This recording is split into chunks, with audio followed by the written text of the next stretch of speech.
Good morning, students. Let us continue with the next lecture. In the previous lecture, we have studied about some definitions of statistics. Now, continue with some definitions. First of all, representation of a force. A force acting on body depends upon number one, its magnitude, number two, its direction, number three, its point of application, that is a point at which the force acts. Mean to say कि कोई भी force जो body के ऊपर लगती है वो तीन चीज़ों के ऊपर डिपेंड करती है, एक उसका मैग्नीट्यूड, एक डायरेक्शन और एक वो पॉइंट जहाँ पे वो फोर्स लग रही है।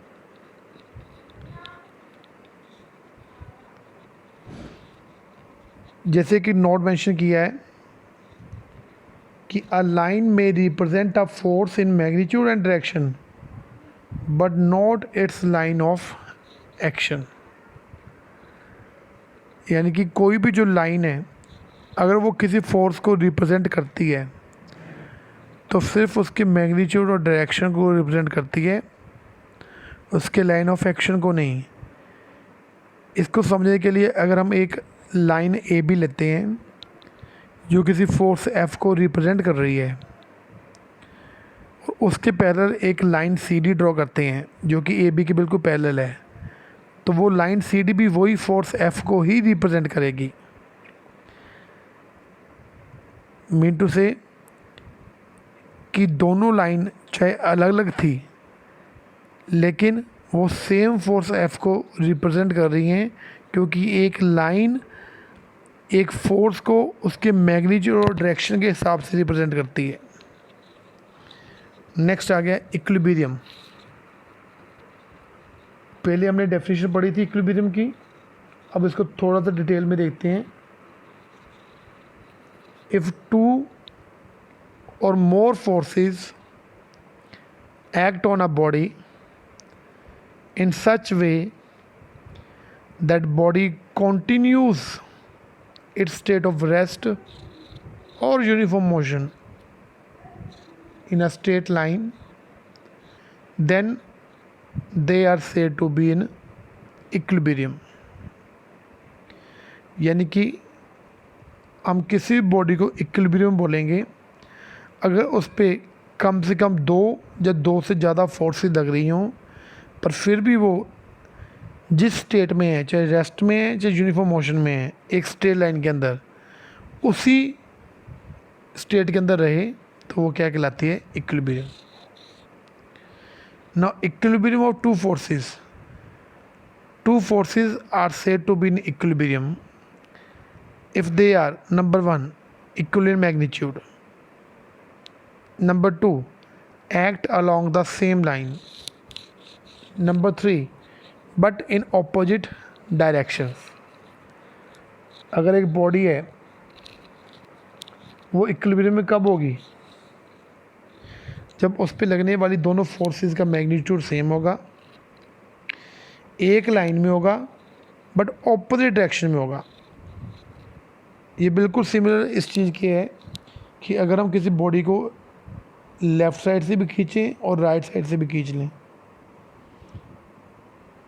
तो उन पे जो फोर्स लग रही है वो अगर इक्वल मैग्नीट्यूड में है और एक सेम लाइन में होगी ना, तो वो क्या कहलाएगी? बॉडी क्या कहलाएगी? इक्विलिब्रियम में। यानी ना तो वो लेफ़्ट में जाएगी ना वो राइट में जाएगी। नेक्स्ट कुछ और डेफिनेशन है बेटे। Classification of forces. अब फोर्सेस की क्या क्या टाइप्स होती हैं? फोर्सेस में be classified into 3 different types. Basically note करने वाली बात है ये कि फोर्सेस को 3 भागों में बांटा गया है। सबसे पहला भाग है एक्शन एंड रिएक्शन, दूसरा है टेंशन और थ्रस्ट, तीसरा है अट्रैक्शन एंड रिपल्शन। तो सबसे पहले हम जानेंगे एक्शन एंड रिएक्शन के बारे में। Whenever two bodies are in contact, जब दो बॉडीज़ आपस में कंटैक्ट में आती हैं, then forces exerted by one of those bodies on the other, तो जो फोर्स एक बॉडी के द्वारा दूसरी बॉडी के ऊपर लगाई जाती है उसको हम बोलते हैं action. And then the force exerted by the second body on the first, और इसी तरह सेकंड बॉडी के द्वारा फर्स्ट बॉडी के ऊपर जो फोर्स लगाई जाती है उसे हम बोलते हैं रिएक्शन। यानी कि एक बॉडी के एक्शन के अगेंस्ट जो दूसरी बॉडी का फोर्स का रिएक्शन आता है, इनको हम बोलते हैं action and reaction. Sorry. Next बेटे, इनको थोड़ा डिटेल में जानने के लिए हम कुछ पॉइंट्स और पढ़ेंगे कि if bodies are perfectly smooth then direction is along the common normal passing through their point of contact. Note number 2, if bodies are rough then the reaction is inclined to the normal. And number 3, if one body has one end point in contact and other extend on the both sides at a point of contact, the normal reaction is perpendicular to the surfaces that extended on the both sides. Note 1 में हमने देखा है कि अगर bodies perfectly smooth हो तो जो common normal है वो पॉइंट ऑफ कांटेक्ट में से पास करेगा। अगर बॉडीज रफ हो तो जो उसका रिएक्शन है फोर्सेस का वो नॉर्मल को थोड़ा सा इंक्लाइन करेगा, और अगर एक बॉडी का एंड पॉइंट दूसरी बॉडी को टच कर रहा हो और दूसरी बॉडी दोनों तरफ जा रही हो उस पॉइंट के, तो जो नॉर्मल रिएक्शन है वो हमेशा परपेंडिकुलर होगा। नेक्स्ट इज टेंशन और thrust. When a string is used to support a weight और ड्रैग अ बॉडी, अगर हम कोई स्ट्रिंग यूज़ करते हैं, स्ट्रिंग क्या होता है बेटे, बहुत पतली वायर होती है जो मजबूत होती है लेकिन बहुत पतली होती है। तो अगर हम उसको यूज़ करते हैं किसी भी वेट को सपोर्ट करने के लिए या किसी बॉडी को ड्रैग करने के लिए या धक्का लगाने के लिए, there is a force communicated to the body through the string. तो यहाँ पे एक फोर्स पैदा होती है स्ट्रिंग के थ्रू बॉडी के अंदर, this force is called tension. अब टेंशन और थ्रस्ट दोनों नाम एक ही हैं लेकिन अलग अलग जगह पे वो अलग अलग जैसा ही रिएक्शन करते हैं। जैसे कि the tension of a string is always act in the direction diverging out of the body under consideration.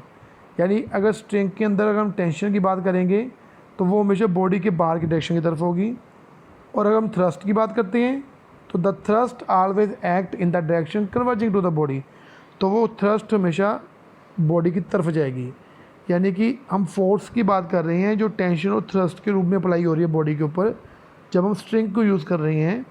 तो जो फोर्स बॉडी के बाहर की तरफ जाएगी वो टेंशन कहलाएगी, और जो फोर्स बॉडी की तरफ जाएगी वो थ्रस्ट कहलाएगी। And third type is attraction and repulsion. It is a force exerted by one body on another without any visible medium of transmission. तो अट्रैक्शन एंड रिपल्शन भी एक तरह की फोर्स ही होती हैं जो किसी भी बॉडी के ऊपर अप्लाई होती हैं लेकिन दिखाई नहीं देती हैं हमको, उनको बोलते हैं अट्रैक्शन एंड रिपल्शन। जैसे आपने पढ़ा हुआ है कि अगर दो बॉडीज़ एक दूसरे की तरफ भागती हैं, एक दूसरे की तरफ खिंचती हैं, तो वो अट्रैक्शन कहलाता है, और अगर दो बॉडीज़ एक दूसरे से दूर जाती हैं, एक दूसरे को धकेलती हैं, तो वो रिपल्शन कहलाता है। मीन टू से If two bodies approach each other, then force is called attraction. If two bodies separate each other, then force is called repulsion. तो आज के लेक्चर के लिए बेटे इतना ही है हमारे पास। पिछली लेक्चर की डेफिनेशंस को और इस लेक्चर के फोर्सेस के बारे में, इक्विलिब्रियम के बारे में जो हमने पढ़ा है, उनको दोबारा ध्यान से पढ़िए और हो सके तो अपने पास एक सेपरेट कॉपी लगा के उसमें नोट डाउन कीजिए। Okay class, thanks for of you, bye bye.